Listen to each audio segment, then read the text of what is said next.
Sharavati pump storage project. ಏನಿದೆ ಯೋಜನೆ?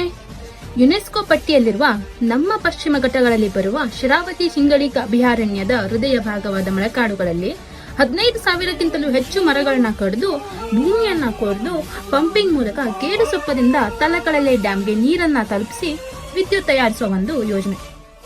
ಆದ್ರೆ ನಿಮ್ಗೆ ಗೊತ್ತುಂಟಾ, ಈಗಾಗಲೇ ಇರುವ ಅಣೆಕಟ್ಟುಗಳ ಪರಿಣಾಮವಾಗಿ ಈಗಾಗಲೇ ಶರಾವತಿ ನದಿಯ ಅಳವೆಯಲ್ಲಿ ಜನರು ಸಿಹಿ ನೀರಿನ ಅಭಾವವನ್ನು ಅನುಭವಿಸ್ತಾ ಇದ್ದಾರೆ. ಇದು ಇನ್ನಷ್ಟು ಕಡಿಮೆ ಆದ್ರೆ ಜನರ ಜೀವನದ ಮೇಲೆ ಪರಿಣಾಮ ಬೀರುವುದಲ್ಲದೆ ಜಲಚರ ಜೀವಿಗಳ ವಂಶಾಭಿವೃದ್ಧಿಯ ಮೇಲೂ ಸಹ ಪರಿಣಾಮ ಬೀರುತ್ತದೆ. ಮೀನುಗಾರಿಕೆಯನ್ನೇ ನಂಬಿಕೊಂಡಿರುವ ಆ ಬೇಸ್ತರ ಕುಟುಂಬಗಳ ಬಗ್ಗೆ ನೀವು ಒಮ್ಮೆಯಾದ್ರೂ ಯೋಚಿಸಿದೀರಾ? ಪಶ್ಚಿಮ ಘಟ್ಟಗಳಲ್ಲೇ ಅತಿ ಹೆಚ್ಚು ಪ್ರಮಾಣದಲ್ಲಿ ಸಿಂಗಳಿಕಗಳು ಕಂಡುಬರುವುದು ಶರಾವತಿ ಕಾಡುಗಳಲ್ಲಿಯೇ.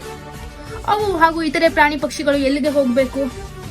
ಹಾಗೆ ನೀವು ಹೇಳ್ತಾ ಇದ್ದೀರಾ, ಡ್ರಿಲ್ಲಿಂಗ್ ಮೂಲಕ ಬಂದ ತ್ಯಾಜ್ಯವನ್ನ ಶರಾವತಿ ತೀರದ ಮಾಸ್ತಿ ಹಳ್ಳಕ್ಕೆ ಹಾಕುವ ಯೋಜನೆ ಅಂತ. ಮಳೆಗಾಲದಲ್ಲಿ ಆ ಮಣ್ಣು ಮತ್ತೆ ನದಿಗೆ ಸೇರಿ ಪ್ರವಾಹ ಉಂಟಾಗಲು ಎಡೆ ಮಾಡಿಕೊಡೋದಿಲ್ವಾ? ಅದು ಮತ್ತೊಂದು ಶಿರೂರು ದುರಂತಕ್ಕೆ ದಾರಿ ಮಾಡೋದಿಲ್ವಾ? ಪಶ್ಚಿಮ ಘಟ್ಟದ ಈ ಸೂಕ್ಷ್ಮ ವಲಯಗಳಲ್ಲಿ ಇಂತಹ ಅರ್ತ್ ಡ್ರಿಲ್ಲಿಂಗ್ ಬೇಕಾ? ಅದೇ ಯೋಜನೆಯ 8,000 ಕೋಟಿಯಲ್ಲಿ ನಮಗೆ ರಸ್ತೆ ಹಾಗೂ ಆಸ್ಪತ್ರೆಗಳನ್ನ ಮಾಡಿಸಿ. ಇದೇ ನಮ್ಮ ಹೊನ್ನಾವರದ ಎಷ್ಟೋ ಹಳ್ಳಿಗಳು 2-3 ದಿನವಾದರೂ ವಿದ್ಯುತ್ ಕಾಣದೆ ಬಳಲ್ತಾವೆ. ನಿಮ್ಮ ಮಹಾನಗರದ ಉಜ್ವಲತೆಗೆ ನಮ್ಮ ಹಳ್ಳಿಗಳ ಬಲಿ ಬೇಡ.